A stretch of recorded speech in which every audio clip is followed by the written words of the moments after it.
ভাই আন্নে গো একটা কথা কই, আর কথাটা আন্নে গো ভালো লাগতেও পারে নাও লাগতে পারে।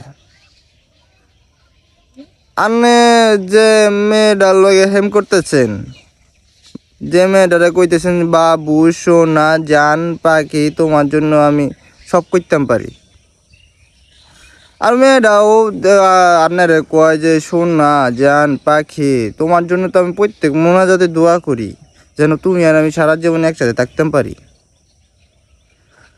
আপনি খোঁজ নিয়ে দেখেন ওই মেয়েটা তো আপনার জন্য মোনাজাতে দোয়া করবো কি, মেয়েটা সে ঠিক মতো নামাজও পড়ে না। আপনি নিজের প্রতি যত্নশীল হন ভাই। ওই মাইয়াটা আন্নার থেকে ভালো অপশন পাইলে আন্নারে সারি চলে যেত। এটা হচ্ছে বাস্তব আর সত্য কথা। তাই নিজের প্রতি নিজে যত্নশীল হন, নিজের নিজে সময় দেন, এটা ভালা।